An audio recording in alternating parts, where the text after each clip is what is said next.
ሊዮኔል አንድሪያስ ሜሲ የማንኛውም ክለብ ደጋፊ ብትሆኑ የትኛውም ተጫዋች አድናቂ ብትሆኑ የዓለም ቁጥር አንዱን የኳሱን ንጉስ እንባ ስታዩ ግን አንዳች ነገር ይወራቸዋል።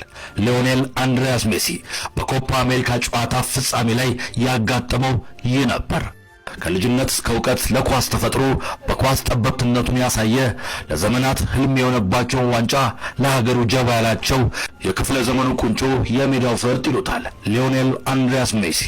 የባርሳው ታዳጊ ማሰልጠኛ ውጤት፣ የሮናልዲኒዮ ጎቾ የጥበብ ልቃቂት፣ ለአርጀንቲናውያን ዳግማዊ ንጉስ፣ የዓለማችን ኮከብ፣ ከዓመታት በፊት አንገት ያስደፋውን እጅግ በጣም ያስነባውን በዓለም ዋንጫው መድረክ የተጠለጠለበትን አፍ ያስያዘ የታገሰ ከሚችለው በላቀ ለሀገሩ ራሱን ያስገዛ የታገለ ለተከታታይ ዋንጫ ስኬት ድልን ወደ ሀገር ይዞ መጥቶ ጀባ ያላቸው እጅግ ድንቅ ተጫዋች ነው። ለዚህም ይመስላል በቡድን አጋሮች እንኳን ከተጫዋችን በላይ ክብር አለው። እርሱ ሜዳውን ሳይረግጥ አንዳች ተጫዋች ሜዳ አይረግጥም። ይህን ያህል ከፍ አድርገው በየጎዳናቸው ሚናኙለት ሊዮኔል አንድሪያስ ሜሲ የባለ ብዙ ተሰጥኦ፣ የባለ ብዙ ድል፣ የባለ ብዙ ስብዕና ባለቤት ነው።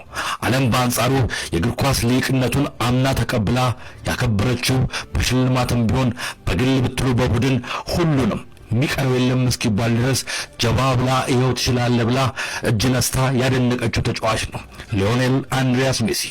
እሱ ከኳስ በኋላ ሆኖ ፊት ለፊት የትኛውም ጠንካራ ተጫዋች ከመጣ እጅግ በጣም በሚገርም አብዶ በመታተኛው እግሮቹ ውበት በተላበሰው ቄንጡ ማንንም ማለፍ የተካነበት ነው።